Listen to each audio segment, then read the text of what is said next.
Doctor, in our previous session, in our previous episode, we were speaking about karmic biology. Right. A term coined by Doctor, if I'm not mistaken. That's true. So is there anything more that Doctor would like to add on to karmic biology? Well, yes, in the sense that it has to do with the larger issue of breaking down the Buddhist educational movement and restoring what it was in ancient India in the time of Nalanda Monastic University, and where it's part of general knowledge. And they teach medicine, and they taught architecture, and they taught literature, and all sorts of things. And it isn't just, something in a temple. There were temples, of course, in the monastery, just like there are chapels.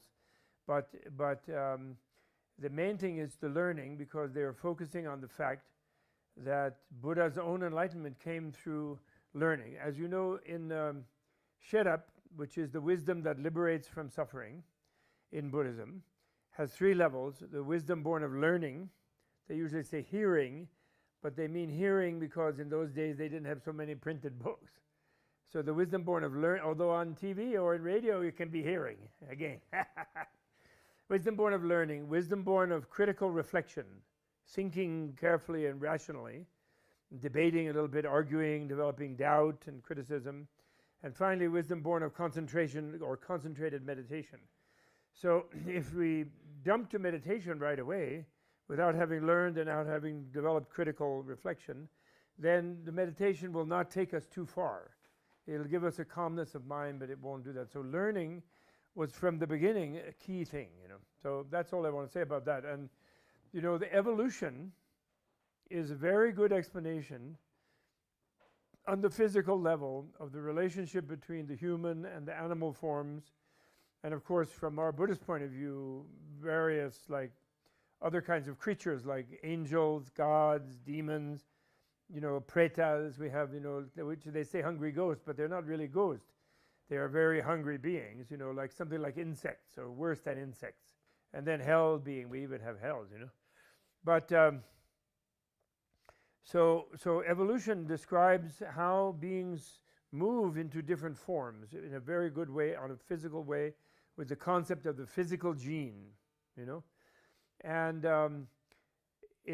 we have Mishik Bitigle, we call it in Tantra, and in exoteric Buddhism we call it Santana, Chitta Santana, the continuum of the mind, And it was always a big problem between Buddhists and Hindus in India because Buddhists say there's no fixed dag. Dagme is a major, selflessness is a big thing.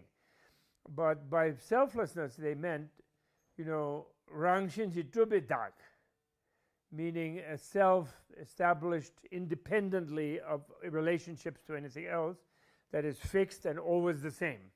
Like Kamadandrup always has the same self, no matter what. When you're 1 year old, when you're 100 years old, same thing. And me too, I have the same thing. And Buddha rejected that. He said, nobody has any part of themselves that is unrelated to their body, mind, other beings, the air, earth, fire, water, air, whatever it is. Everything about us is totally related. So that means that the self is, just how you organize your nexus of experience, everything changing inside you. But you have this continuum, Chitta Santana, and that's what goes from life to life. Because the Hindus used to say, well, if you have no self, how can you be reborn? But the point is, how can you even be here? You have no self, But the point is, you have no absolute self. But the absolute wouldn't be anywhere anyway, because it doesn't relate to any place. Absolute means, Majeba, Makyeba, unborn, uncreated, The relative is the only thing that is located in a place, So we do have relative self, which has a continuation and always changes, okay? So therefore, that Chitta Santana, or in the Tantric Abhidharma, we call it Mishik Bitigle, or sometimes even Buddha nature, or something like that, Deshek Ningbo.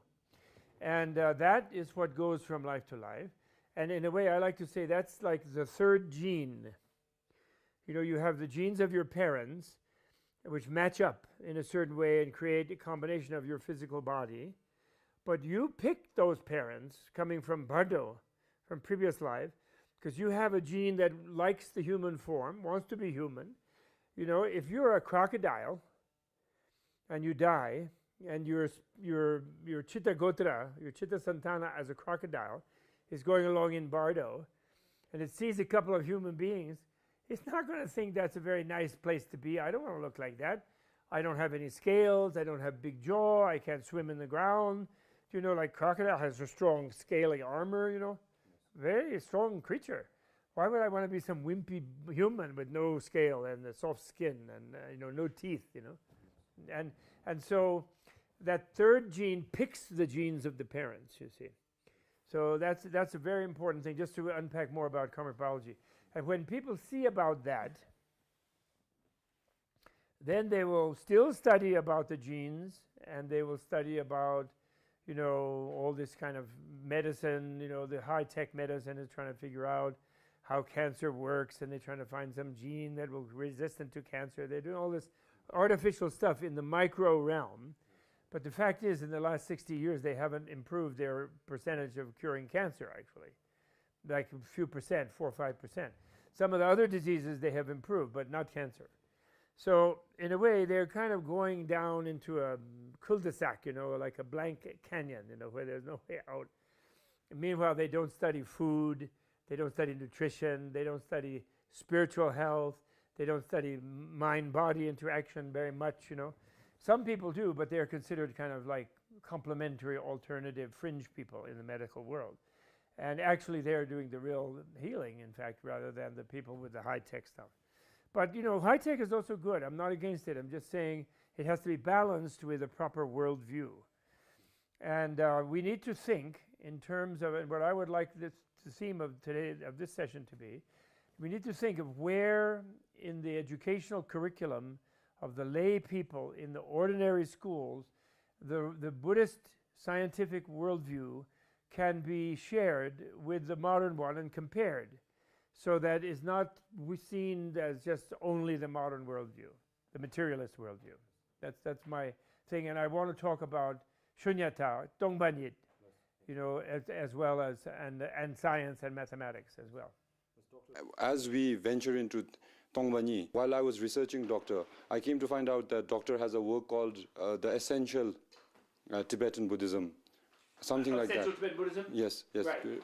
Doctor has translated a work like that. Now, my question is, because within the Tibetan Buddhist world or universe, there are things which are said to be secret, in a sense that the recipient of that knowledge would not comprehend it.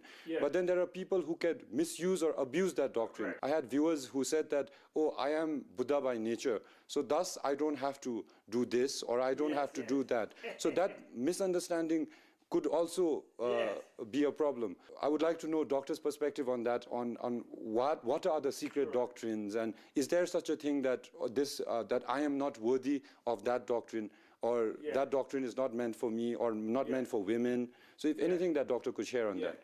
Well, that's a good subject, and it's something new actually in the history of Buddhism. But then again, Buddhism was never always exactly the same, you know. It changed as the circumstances of the societies in which it served. If we understand that Buddhism's major role in the world has been as an educational institution,